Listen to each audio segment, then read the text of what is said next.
अच्छा जी, ईरान ने जो आज हमला किया है इसराइल के ऊपर, एक बड़ा ही तारीख साज हमला किया, और ऐसा हमला कि आज तक इसराइल के ख्वाब ख्याल में भी नहीं था। ईरान ने जो हमला किया है, सबसे पहले उसने मिसाइल फायर किए हैं, ऐसे मिसाइल जिसमें खैबर मिसाइल है, जिसकी रेंज बड़ी लॉन्ग रेंज है। और अगर आप खतूत अरबा की बात करें, और अगर आप देखें कि उस खिते की बात करें इसराइल के, तो ईरान और इसराइल के दरमियान एक बड़ा वसी खिता है, और उस खिते में जो डिस्टेंस है बहुत ज्यादा है। इस वजह से ईरान के पास जो मिसाइल थे, उनका डिस्टेंस रेंज इतनी नहीं थी।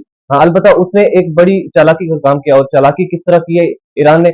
उसने अपने जो बहरी आबदोज थे, वो इसराइल की हदूद के साथ करते हुए, समंदरी रास्ते से होते हुए वहां से जो फायर किए, और वहां से फायर होने के बाद उसने इसराइल के जो मकामात थे उनको निशाना बनाया। अच्छा, आज रात गुजरने के बाद आपने देखा होगा कि इसराइल ने पहले हमला किया था ईरान के ऊपर, तो ईरान का जो दिफाई सिस्टम था वो बड़ा मखलूज हो गया, उसने काम करना छोड़ गया। जैसे ही रात हुई तो ईरान का दिफाई सिस्टम बहाल हो गया। वो कैसे? अब एक सवाल ये भी बनता है। और ईरान ने जो हमला किया इसराइल के ऊपर, सबसे बड़ी बात जो है, जो बड़ी खबर आ रही है ईरान की तरफ से और इसराइल की तरफ से, कि J-35 तैयारे उसने गिराए हैं, और वो भी एक दो नहीं 10 गिरा दिए हैं। पाकिस्तान ने 5 राफेल गिराए थे, एक SU तैयारा गिराया था, और उसके बाद ईरान की सबसे बड़ी कामयाबी J-35 तैयारे, ऐसा तैयारा जो रडार सिस्टम में शो नहीं होता, ऐसा तैयारा जो इस दुनिया का फिलहाल सबसे जदीद तरीन तैयारा है। और इसी के साथ आज की जो दूसरी बड़ी खबर है, नेतन्याहू का बयान सामने आया है, और नेतन्याहू का बयान, उसमें नेतन्याहू का ये कहना है कि हम किसी भी सूरत ईरान और इस तरह की सोच रखने वाले दूसरे ममालिक, उनको एटमी हथियार बनाने की इजाजत नहीं देंगे। अब सबसे पहली बात ये आती है कि यार, उनका एक अपना अलग मुल्क है। ईरान अपनी एक स्पेसिफिकेशन रखता है, पाकिस्तान अपनी एक स्पेसिफिकेशन रखता है, इसराइल एक अपनी स्पेसिफिकेशन रखता है। अपना एक मुल्क है, अपना निजाम है, अपने मामलात है। आपको क्या जरूरत है किसी मामलात में पढ़ने की? लेकिन नहीं, उनको खौफ है। खौफ किससे है? उसका कहना यह है कि दो इस्लामी ममालिक, ऐसे दो इस्लामी ममालिक, सबसे पहले पाकिस्तान और दूसरा ईरान, ये जो दो ममालिक है हमारे लिए खतरनाक साबित हो सकते हैं। इसलिए हम, ईरान ने तो कोशिश किया, और पाकिस्तान ने ऑलरेडी पहले कोशिश की थी अपने एटमी हथियार बनाने की, और उन्होंने बना लिए थे। और उस वक्त हमने जो पाकिस्तान को रोका नहीं, वो सबसे हमारी बड़ी गलती थी।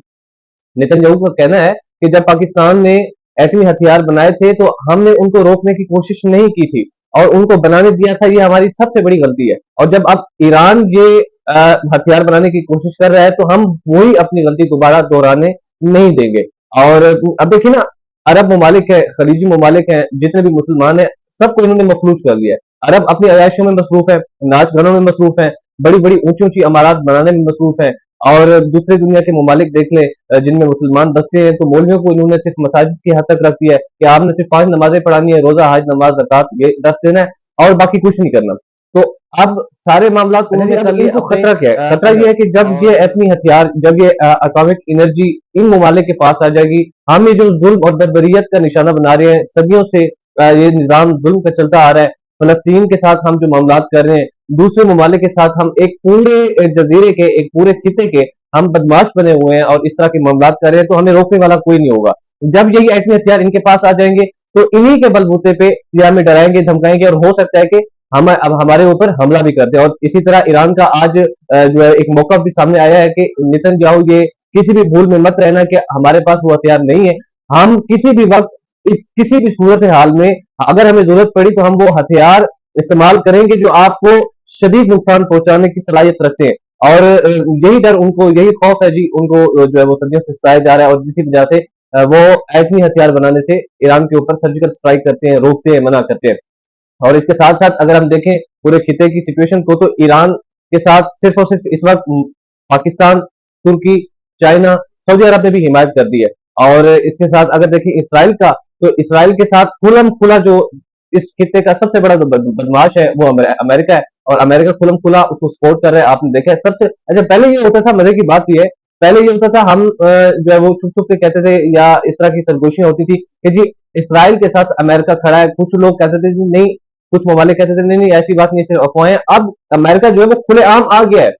अब जब से ये फलस्तीन का मामला हुआ है, अब अमेरिका खुलेआम आ गया। बड़ा ही तारीख साज हमला किया, ऐसा हमला कि आज तक इसराइल के ख्वाब ख्याल में भी नहीं था।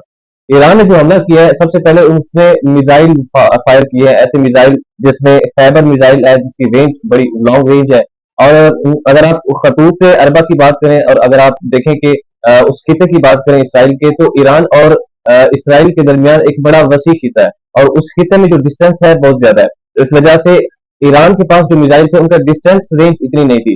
ہاں البتہ اس نے ایک بڑی چالاکی کا کام کیا، اور چالاکی کس طرح کی ہے ایران نے؟